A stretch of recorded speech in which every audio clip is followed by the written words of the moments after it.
Kita lanjutkan lagi tentang kekuatan tarik. Kemudian ada identitas yang kedua, yaitu yield strength atau kekuatan luluh. Nah, kekuatan luluh ini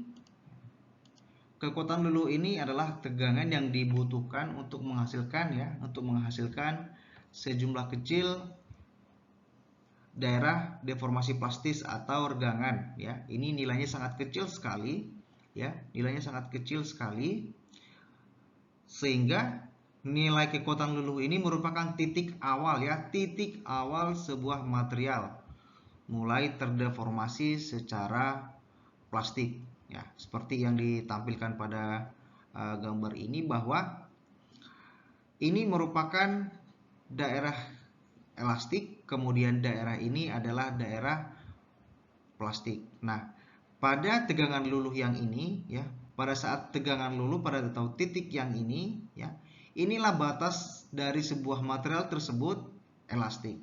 Nah, sisanya kemudian ke depan ini adalah deformasi plastik, artinya dia tidak bisa kembali seperti semula. Nah, kalau sebuah material itu sifatnya getas dari awal, kemudian dilakukan uji tarik, nah ini dapat ditunjukkan bahwa kalau dia deformasi plastik, tidak ditemukan yang namanya kekuatan luluh, karena bentuk grafiknya akan memanjang, ya.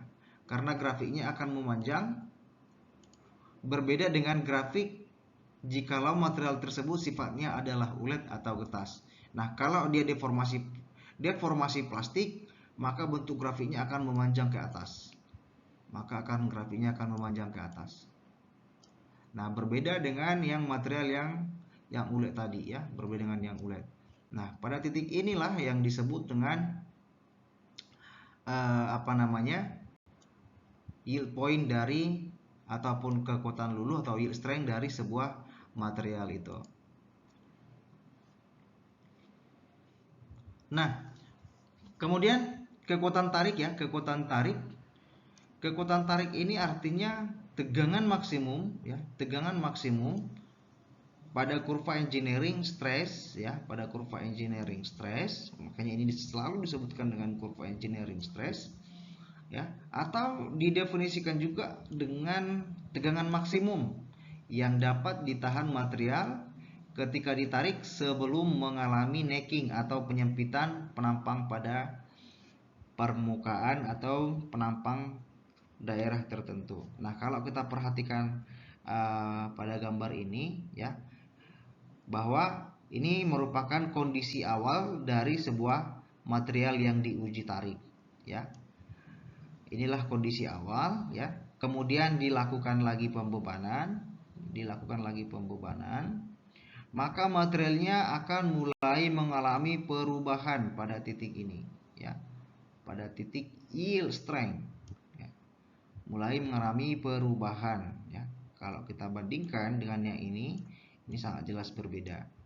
Nah, kemudian TS ini adalah tensile strength, ya, tensile strength maksimum, ya. Ini merupakan maksimum.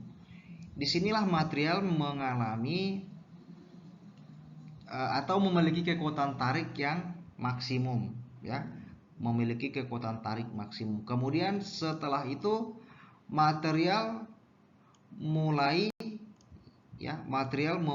yang namanya necking atau penyempitan, ya, penyempitan. Material mulai mengalami penyempitan atau disebut juga dengan necking, ya. Material mulai terjadi penyempitan atau necking. Nah, kemudian setelah necking, ya, lama-kelamaan setelah dilakukan lagi pembebanan, maka material tersebut akan mengalami yang namanya fracture, ya. Akan mengalami yang namanya fracture atau perpatahan, ya. Akan mengalami fracture atau perpatahan. Dan inilah bentuk skematik dari pengujian material, ya, pengujian material dari material yang mempunyai sifat ulet, ya, atau ductile, ya. Berbeda tadi yang yang plastik ya. Kalau plastik kita tidak akan menemukan grafik seperti ini ya. Kita tidak akan menemukan grafik seperti ini. Grafik pada material yang sifatnya getas atau brittle, grafiknya akan memanjang ya. Grafiknya akan memanjang dan tidak ada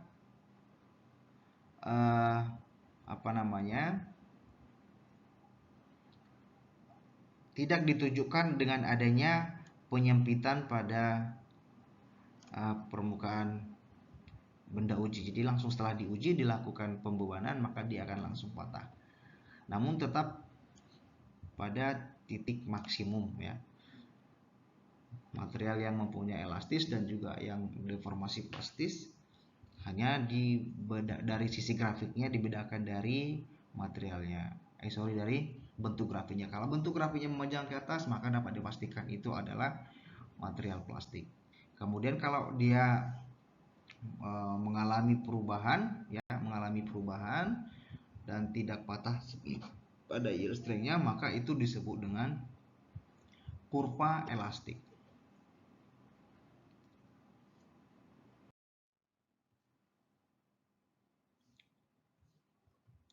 Nah, seperti yang disampaikan barusan bahwa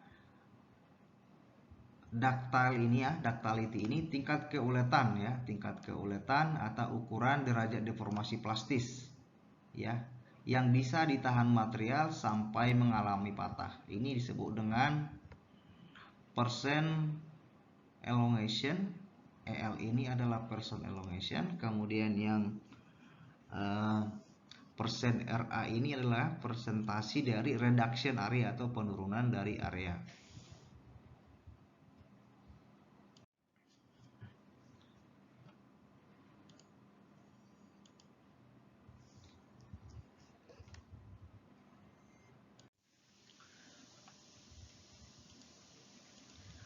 Kalau kita bandingkan yang sebelumnya ya, bahwa pada kesempatan ini atau pada grafik ini ya, menandakan ataupun membedakan antara material yang ulet dan juga material yang brittle seperti yang kita sampaikan barusan. Nah, kalau kita lihat pada material yang ulet pada gambar A ini, bahwa daerah elastisnya ya, daerah elastis ya, kemudian juga pada pada yield strength-nya ya, pada yield strength ini merupakan daerah elastis. Kemudian ini adalah titik maksimum atau ultimate-nya. Kemudian yang ini adalah fracture. Dan dapat disimpulkan bahwa material ini adalah ulet ya, bahwa ini adalah ulet. Kemudian kalau kita bedakan dengan grafik yang materialnya yang brittle ya, maka bentuk grafiknya akan memanjang ya,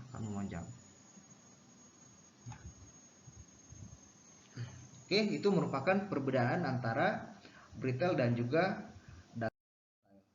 Nah, kemudian dari ciri-ciri patahan ya, ciri-ciri patahan kalau kita perhatikan dari gambar yang A ini, yang kalau bentuknya seperti ini adalah patah sangat ulet ya, patah sangat ulet. Dan yang gambar yang ke B ini adalah patah ulet sedang ya, patah ulet sedang. Kemudian kalau yang gambar C ini merupakan patah dari ciri-ciri material yang getas.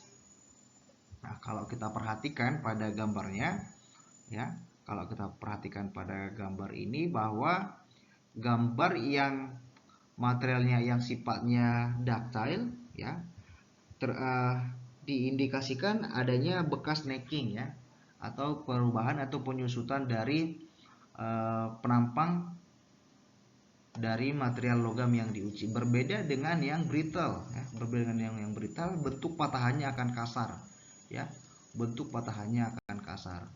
Nah, seperti baut ya, ini merupakan material yang kasar, atau besi cor ya, ini terbuat dari besi cor ya. Kemudian yang ini terbuat dari katakanlah misalnya baja karbon ya, dan ini dapat diidentifikasi dari bentuk patahannya. Kalau yang brittle, yang getas, maka permukaannya akan terlihat kasar ya,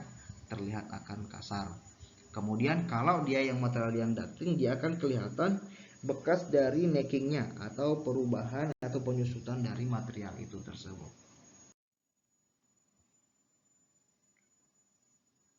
Nah, ini merupakan contoh untuk menghitung ya. Contoh untuk menghitung persen area ya, persen area reduction. Ini misalnya materialnya terbuat dari aluminium ya, terbuat dari aluminium, tipenya 6061 ya. Nah, misalnya di sini kita ingin mengetahui dari sifat keuletan dari aluminium ini yang dirumus dengan menggunakan rumus persen RA atau area reduction atau persen elongation. Nah, kalau pada gambar ini ya, bahwa diameter awalnya adalah 12,55 mm ya. Diameter ini adalah 12,5 mm ya, diameternya. Kemudian setelah dikonversikan maka areanya menjadi 116 mm.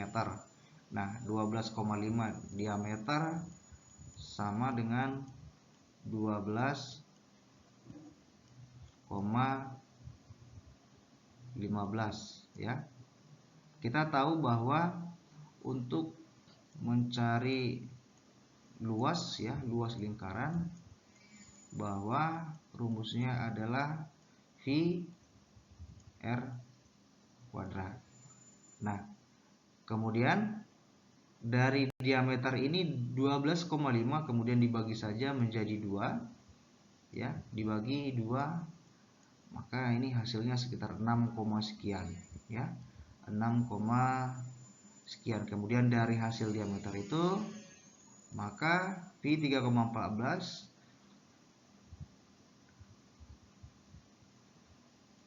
R sama dengan 6, sekian ya, 6, sekian. Kemudian V R kuadrat 6,15 kuadrat misalnya begitu, maka hasilnya menjadi 116 mm.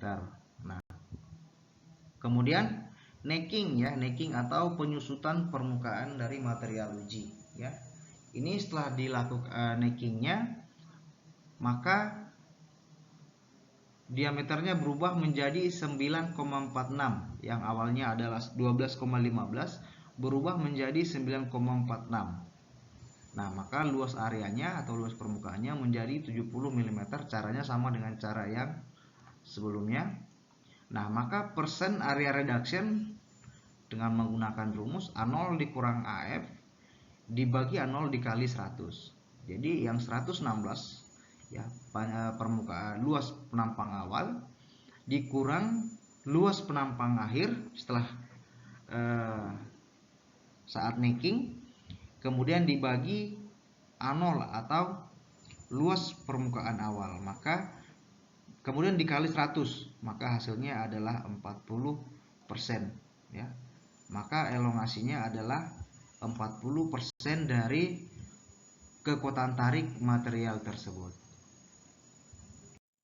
Nah, ini merupakan contoh material ya, contoh material yang memiliki sifat mekanik pada logam dan paduan, misalnya aluminium ya, yieldnya adalah 35 MPa ya, kemudian tensilnya 90, kemudian ductility-nya dalam persen elongation adalah 40%. Nah, kalau dia pada steel dengan tipe A 1020, yield strength-nya memiliki 180 MPa. Namun kekuatan tarik maksimumnya yang dia miliki adalah 380 dengan elongasi 25%. Nah, dari beberapa logam dan paduan ini ya, bahwa kita bisa lihat elongasi yang paling tinggi adalah brass atau kuningan dengan komposisi tembaga CU dan ZN atau Seng, namun memiliki yield strength yang rendah ya, yield strength yang rendah dan juga tensile yang rendah. ductility-nya tinggi, ya, ductility-nya tinggi. Kemudian tensal yang paling besar itu ada pada molybdenum, ya, ada pada molybdenum sebesar 655 MPa, namun duktilitasnya 35%, ya, lebih rendah, ya, lebih rendah dibandingkan dengan aluminium, ya, dan lebih rendah dibandingkan dengan copper atau tembaga, dan lebih rendah lagi dibandingkan dengan iron, dengan besi, dan lebih rendah lagi dibandingkan dengan nikel, namun lebih tinggi dari besi, ya, dari baja tipe 1020, dan lebih tinggi dari titanium. Nah, ini merupakan contoh dari baja, ya, baja karbon tipe A326 dan tipe 1020, ya. Kalau kita lihat bahwa propertis yang paling tinggi dimiliki oleh ASTM 1020 ini dibuktikan dari tensilnya, ya, tensile, kemudian kekerasannya, kemudian elongasinya, dan yield strength-nya lebih tinggi dibandingkan dengan ASTM A36.